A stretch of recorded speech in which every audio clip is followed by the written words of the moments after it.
Democracy is the cradle of freedoms, but these freedoms are being diminished by fundamentalism, majoritarianism, and general intolerance. It's the rise of illiberal democracies, a kind of lumpenized democracy, if you will. Look at what's happening in our own country. Movies are banned without being seen. People are killed for storing the wrong kind of meat or for transporting an animal.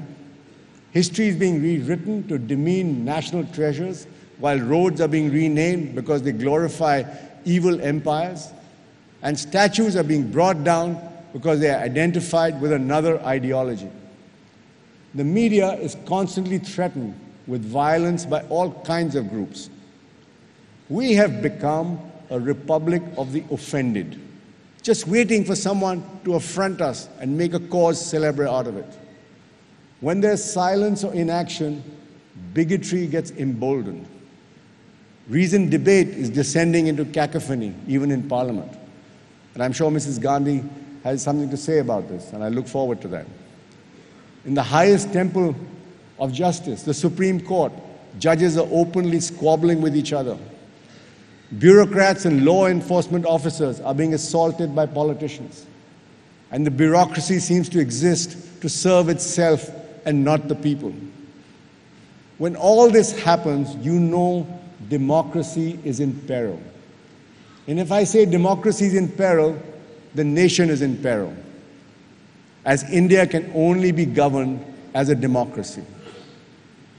The third paradox is the rise of the maximum leader. One would think under a strong leader, society would be more unified. We would all have a far more peaceful existence. The opposite has happened. Societies are far more riven with strife than they were before. America is a case in point. Here's a country torn apart ideologically with no middle ground. The result is constant friction and perennial conflict. Tomorrow night, we have Mrs. Hillary Rodham Clinton. To put this all in perspective, there's no better person than her. She has seen and participated in American politics for over 4 decades, up close and personal.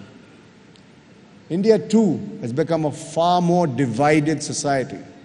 It has seen the rise of identity politics, whether of caste or religion or even region. India is a pluralistic society, and that, I believe, today is being undermined. Minorities feel threatened. Even Hindus are now being questioned about what kind of Hindu are you? Soon, India's democratic credentials will be severely tested with the Babri Masjid verdict. The fourth paradox is that despite the rising prosperity, the great divide exists. While countries have become more prosperous with economic growth spurred by globalization and innovation, the rich have got richer and the poor poorer. Inequalities have grown across the world, and India is one of the countries where inequality is the highest. The top 1% owns 58% of the wealth in this country. And more importantly, it also captures 70% of the new wealth created. With widespread farmer distress and pervasive joblessness, this is a time bomb ticking in our backyard. And the alienated will only be enraged further when they see banks being looted by the rich with impunity. Prime Minister Narendra Modi has understood this well. Many of his schemes launched by him are targeting this paradox. The challenge, of course, is to have equity with growth while not punishing the wealth creators. Yet the oft-repeated question of India, are we heading from a demographic disaster, or are we going to reap a demographic dividend, still hangs in the balance. You'll hear much about this, about banks and this in the conclave. The fifth and final paradox is the rise of global digital giants. They have great power, but no accountability. They have changed our lives for the better, but at a cost. Privacy is a thing of the past. They know everything about us and are free to use it any way they want. Their empires know no borders as they conquer the human mind across the world. They are the new gatekeepers to the flow of information, interaction, and entertainment. The big four, Google, Facebook, Amazon, and Apple, are together valued at almost $3 trillion. That's as much as the Indian economy. Social media, too, is a double-edged sword. It can be used for evil or good. It gives everyone the freedom to express an opinion that is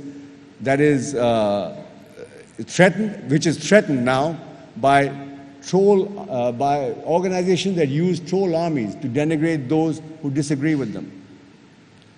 But it allows for greater social activism with the Me Too and Time's Up movements, exposing those who wear the cloak of civility for the barbarian and expose them for the barbarians they actually are.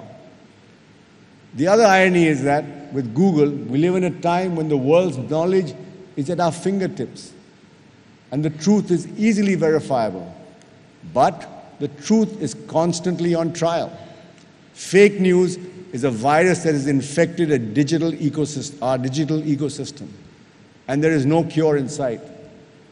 Regulating these tech giants will be the big challenge in the years to come.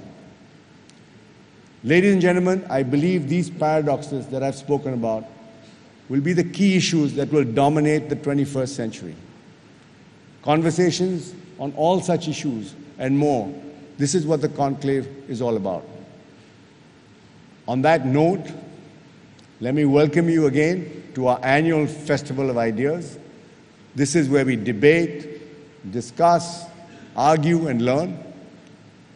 I believe learning till your last breath is a life well lived. Let this conclave be a part of your learning. Enjoy the next 2 days. Thank you.